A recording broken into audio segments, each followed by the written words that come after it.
Everybody, it's Pandy and I'm playing World of Tanks. I want to give a shout out to a new website that I came across. It's called wootvideos.com. I plan on posting my videos up there just purely because I want exposure, but also at the same time it's a great place for a large collection of videos from YouTube being posted in one place. It's an awesome place. I took a look at them, watched a lot of videos, and it's actually relatively good. I mean, good design, respectable and responsive owner. It's a good website. You can check it out. I'm going to go ahead and put a link down in the description so you guys can check it out. Check that sumbitch out. Now this one's going to be a little harder to do because digging up information about this sumbitch was a little harder, but I got a little something. It's going to be short. It's going to be about the VK2801 Reconnaissance Tank. Now, the concept of a reconnaissance tank developed when the need for artillery observers and also other specialized tanks for like engineers were needed for the battlefield. What came about was the VK2802 Leopard on the, basically the drawing board. It was later found that the Panzer IIIs and IVs were more than capable of performing reconnaissance duties, while half-tracks and other such fighting vehicles were able to perform the duties for like engineers and other folks. However, the concept never faded. DB started a design on the improved VK2801 light tank. These plans were made to be a 28-ton tank with the starting production of April 1945, but in October of 1943 the entire project was cancelled just to keep up with the Panzer IV, except one part of the project. The one part of the project was going to be an anti-aircraft version with quad 20mm flat guns, but this project never saw production. Now, this reconnaissance tank would have seen the same engine that was packed into the King Tiger, developing 700 horsepower of raw speed and energy. When it comes down to it, they were pretty much dropping the project altogether because they didn't want another armored fighting vehicle performing the duties of armored reconnaissance in a pretty much a half-track type of setup. I guess the theory was why waste the resources on a reconnaissance tank when they already got Panther tanks and Panzer IVs. And that's about it. I told you guys it was going to be short on the history part.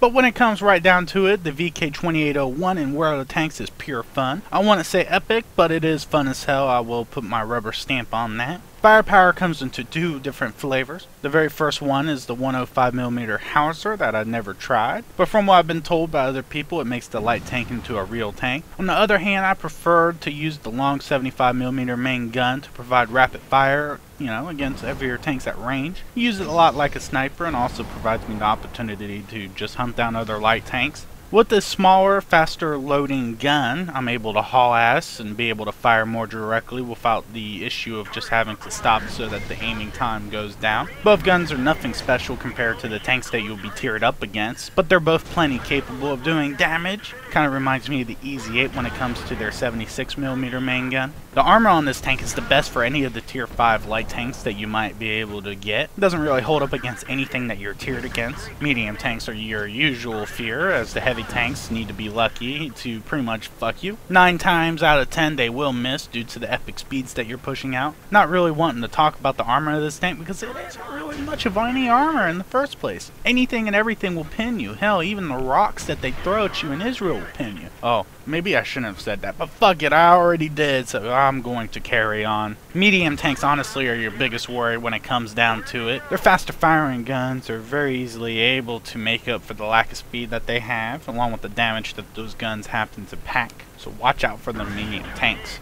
Now this bastard does have some speed, and I'm going to talk about that. It reminds me of the T2 light tank so much in so many different levels in so many other ways. Its greatest strength in regards to the whole tank as a whole is its speed. Now you can get up to 72 kilometers per hour going downhill or 30 to 50 uphill. It's crazy fast, and if your computer sucks, you're not going to be able to render the map fast enough to be able to play this tank because you're moving so fast. The mobility on this tank is the best I've ever seen. It's able to turn and do its thing very, very quickly. Yeah, it's a light tank. It just gets it done. Overall, the VK2801 is not worth the investment of time and effort into it, but it is sure fun playing it. Getting hit is the biggest issue, and it's never a welcomed issue for any tank, but this one is especially acceptable to firepower simply because it doesn't have that much hit points, and also it has a weak set of armor.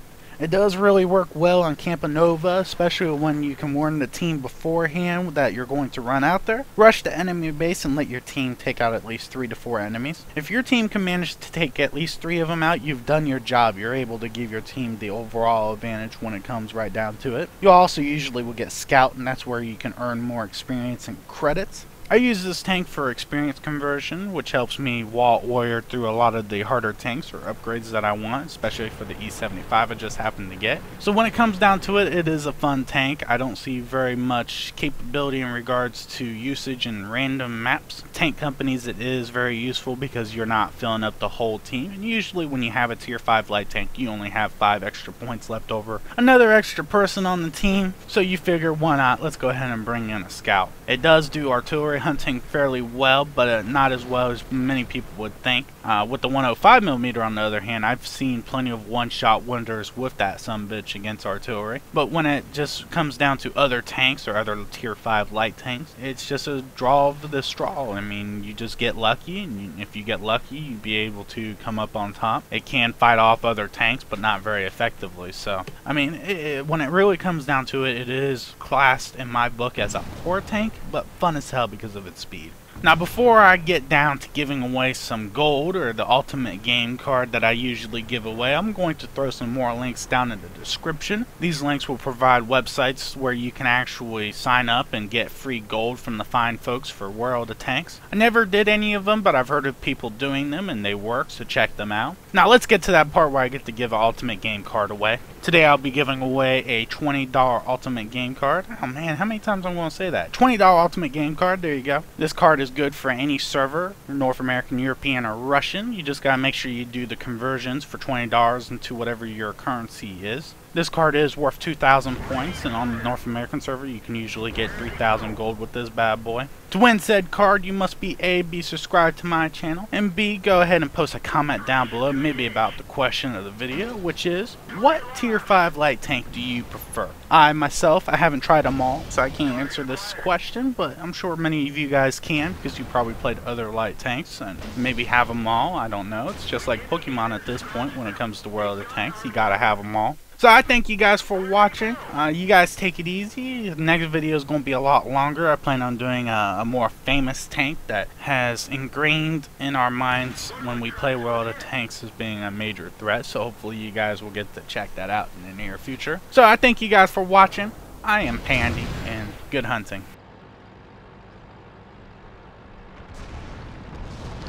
T-54 is making it happen.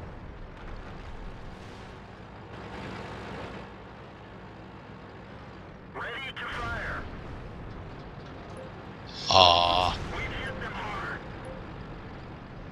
Punched right through their armor. Nice shot.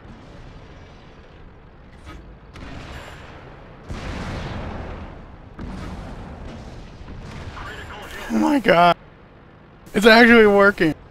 Kind of. Ram him. Somebody ram him. Nice. Destroyed.